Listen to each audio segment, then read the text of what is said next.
Magandang umaga, Daisiyans! Welcome sa ating episode 5 ng ating Filipino class. Halina at tayo nang matuto.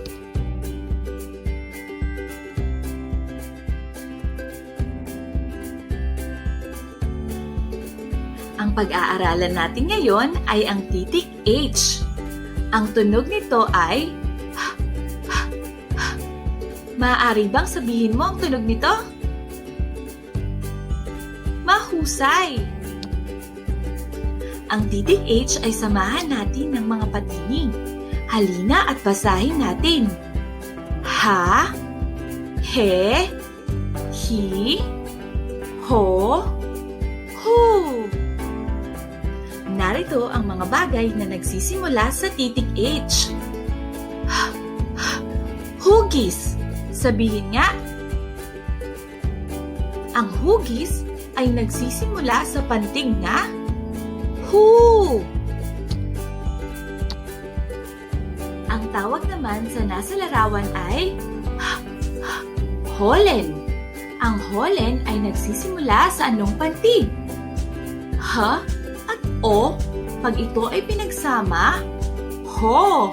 Mahusay. Ito naman ay hamon. Sa anong pantig nagsisimula ang hamon? H at a kapag pinagsama, ha. Tama. Ito naman ay hikaw. Ang hikaw ay nagsisimula sa pantig na h at i. Pag ito ay pinagsama, hi. Ang tawag dito ay hari. Sa anong pantig nagsisimula ang hari? Ha at a. Pag pinagsama, ha. Tama. Ang tawag sa nasa larawan ay hipon. Maaari bang ulitin mo? Tama. Sa anong pantig nagsisimula ang hipon? Ha at i. Hi. Tama. Ang tawag ng nasa larawan ay hayop.